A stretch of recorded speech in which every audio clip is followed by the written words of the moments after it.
There's an old saying that seeing is believing.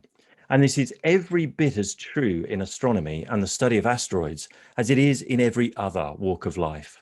But where astronomers are concerned, imaging is a crucial endeavor because it gives context and allows the data from other instruments to be better understood.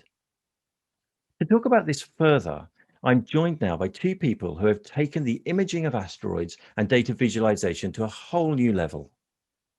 Patrick Michel is Research Director at CNRS at the Côte d'Azur Observatory, and Brian May is an astrophysicist, guitarist with Queen, and co-founder of Asteroid Day. He's also an expert in stereoscopic imaging.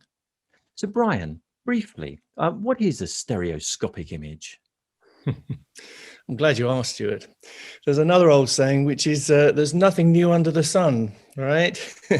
And stereoscopic images go back to 1832, when Charles Wheatstone discovered the principle of stereopsis, which had eluded the whole of the Renaissance, which still amazes me. And basically, it's the fact that we have two eyes for a very good reason. And the reason is that they give us depth perception, instinctive depth perception. And the two eyes give us two slightly different views of the universe around us.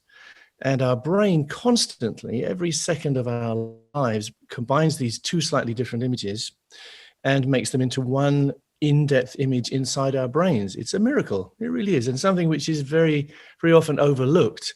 Most of the imaging that is done, even in the 21st century, is mono. It's as if you had one eye.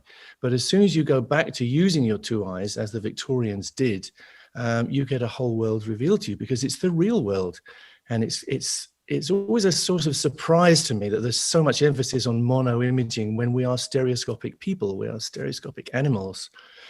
So the business of imaging in astronomy comes down to getting the right baseline. And should I go into this? I mean, Well, I did have a question for you about baselines. So, let's tell us all about this, because this is fascinating.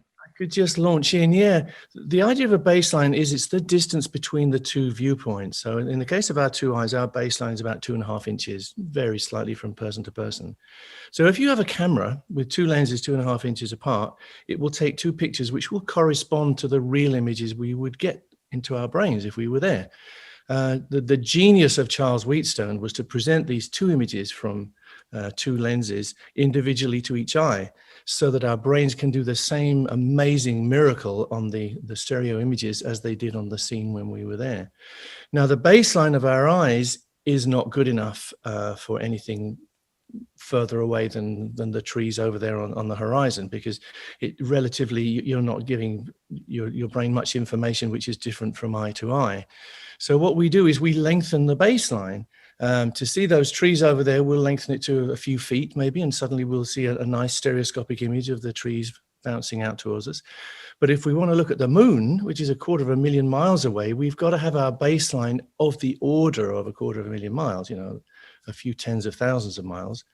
How do you do that? Well, various ways. That's where the ingenuity comes in. And with almost every, well, I'd say with every astronomical object in the solar system around us, it will give us an opportunity to get that baseline. The moon gives it to us because it wobbles, it librates, and so it offers two slightly different views without us even moving. And you put those two together a couple of months apart at the same phase, and you get a beautiful stereoscopic image of the moon. Other things we have to approach in different ways, but we have so many probes out there now, out in the solar system, thanks to NASA and ESA and JAXA. They all move around various objects, and they give us opportunities for finding the right baseline to see these objects in glorious 3D. And it's sensational when you see it.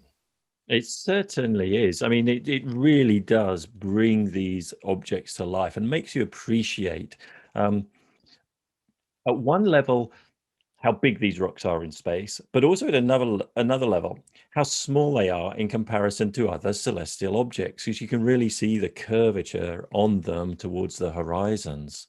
And Patrick, if I could turn to you now, because there's real scientific value in these stereoscopic images, isn't there? Yeah, absolutely. I mean, Brian made me realize the value of seeing in 3D. And in fact, what's fascinating is the fact that we go to explore totally new territories, which are very far away from Earth and which evolve in very different conditions than Earth. So in 2D, it's very hard to really access all the information we need to access in order to understand them. But of course, we are used to see images in 2Ds, so it seems, okay, we can do something with it.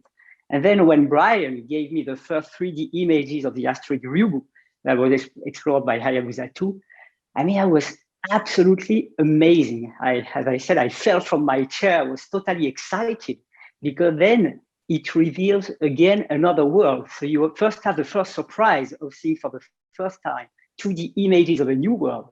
And then you put these glasses, and with the art of Brian doing this stereo imaging, you just look into that and you are in a totally different universe.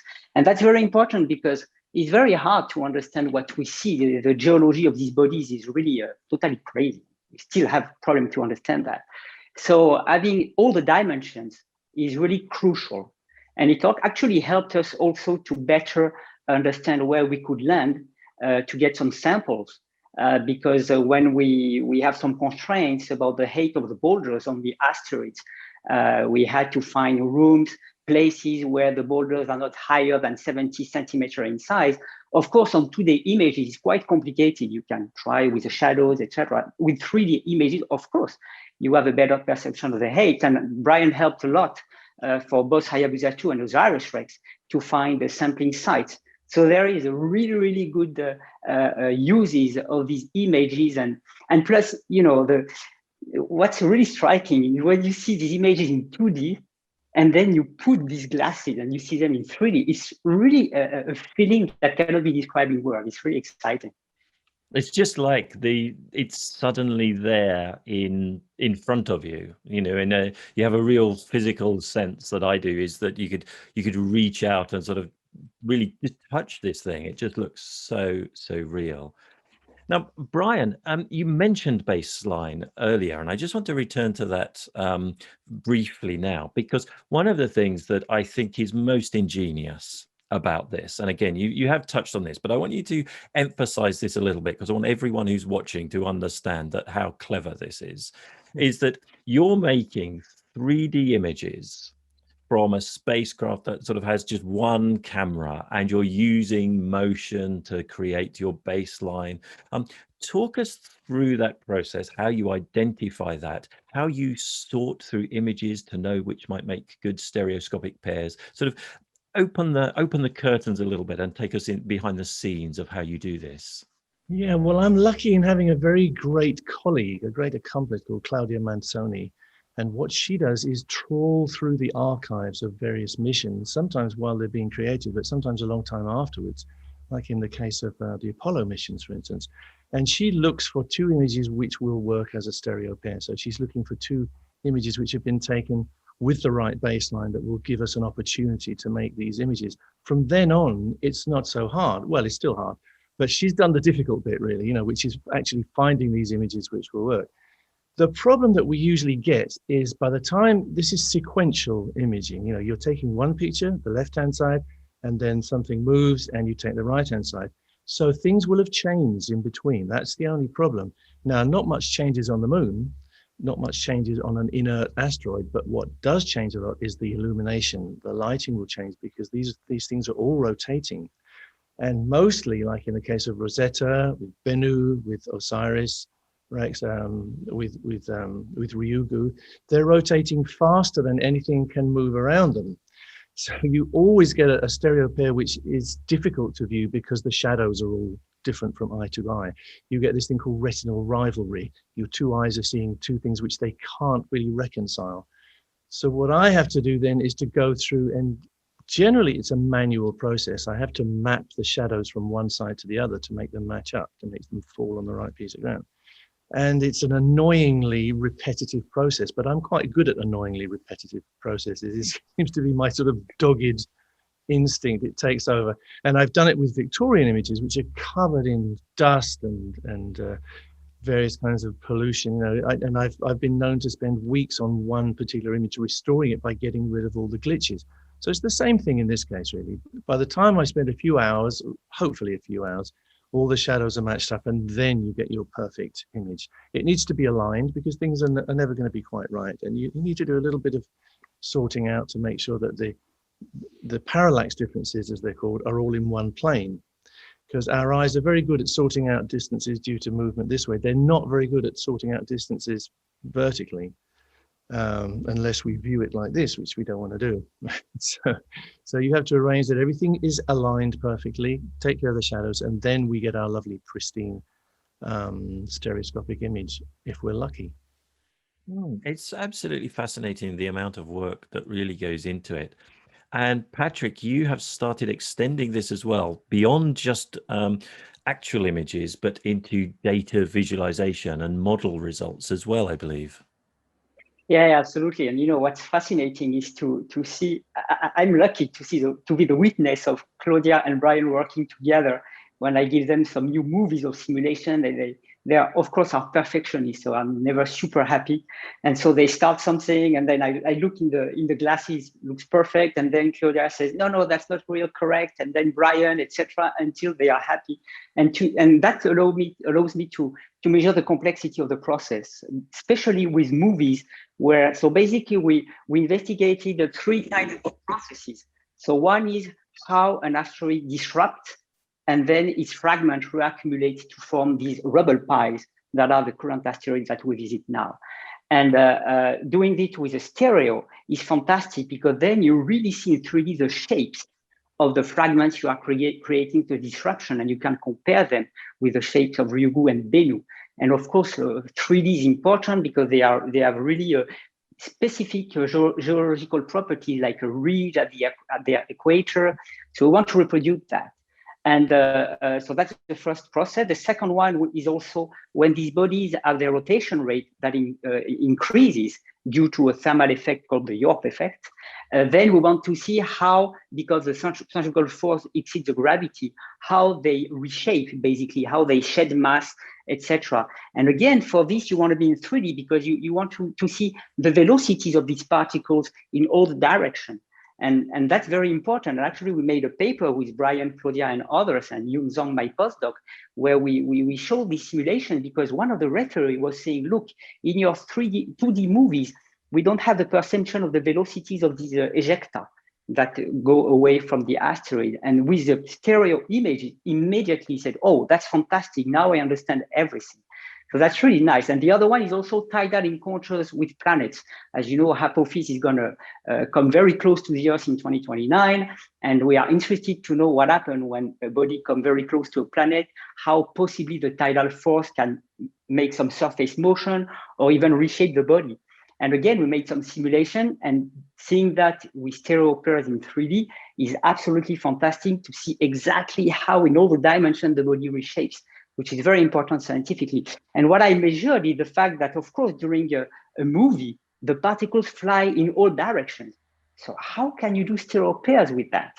So typically we send the movies filmed in two different directions, and we try to find an angle that is large enough but not small enough to be able to do stereoscopy.